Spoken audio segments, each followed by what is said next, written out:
শিক্ষা পুনর্বহালের দাবিতে আজকের আমাদের এই অবস্থান কর্মসূচি। আমরা একজন এক এক কলেজ থেকে এসেছি, কেউ মাদ্রাসা ব্যাকগ্রাউন্ড থেকে এসেছি।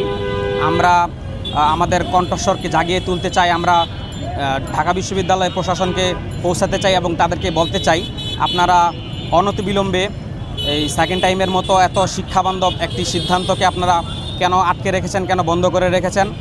ঢাকা বিশ্ববিদ্যালয়ে 2014-15 শিক্ষাবর্ষ থেকে সেকেন্ড টাইম বন্ধ হওয়ার পর থেকে প্রত্যেক বছরই শিক্ষার্থীরা আন্দোলন করে যাচ্ছে, সংগ্রাম করে যাচ্ছে।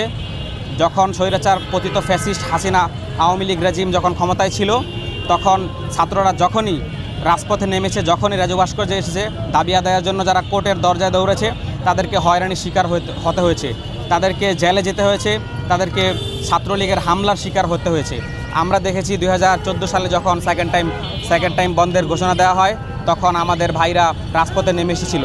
তাদের উপরে ছাত্রলীগ অতর্কিতভাবে হামলা চালিয়েছিল, তাদেরকে রক্তাক্ত করেছিল। এখন সেই স্বৈরাচার বাংলাদেশে নেই, সেই স্বৈরাচার পালিয়েছে, দেশে নেই। সেই স্বৈরাচারের তৈরি করা একটি নিয়ম কেন ঢাকা বিশ্ববিদ্যালয়ের মতো প্রাচ্যের অক্সফোর্ড খ্যাত এই বিশ্ববিদ্যালয়, যেটি আমাদের প্রাণের বিশ্ববিদ্যালয়, এই বিশ্ববিদ্যালয়ে বন্ধ থাকবে?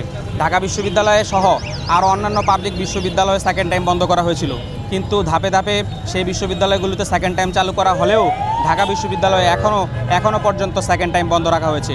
আমরা যখন ঢাকা বিশ্ববিদ্যালয়ের প্রশাসনকে জিজ্ঞাসা করি সেকেন্ড টাইম কেন বন্ধ, তখন তারা বলে তোমরা কোর্টে যাও, তোমরা আদালত থেকে নির্দেশনা নিয়ে এসো, আদালতের আদেশ নিয়ে আসো। আদালতে যখন আমরা যাই তখন আদালত আমাদের বলে এই ঢাকা বিশ্ববিদ্যালয় একটি স্বায়ত্তশাসিত বিশ্ববিদ্যালয়, আমরা এদিকে কোনো হস্তক্ষেপ করতে পারবো না। যদি ঢাকা বিশ্ববিদ্যালয় স্বায়ত্তশাসিত বিশ্ববিদ্যালয় হয়েই থাকে, তাহলে এর ভিসি নিয়োগ থেকে শুরু করে ঢাকা বিশ্ববিদ্যালয়ের প্রত্যেকটি শিক্ষক, ঢাকা বিশ্ববিদ্যালয়ের ঝাড়ুদার পর্যন্ত কিভাবে নিয়োগ হয় মন্ত্রিসভায় আলোচনার মাধ্যমে। আমরা বিগত ফ্যাসিস্ট সরকারের আমলে দেখেছি ঢাকা বিশ্ববিদ্যালয়ে কে নিয়োগ হবে, কোন শিক্ষক কোথায় নিয়োগ হবে,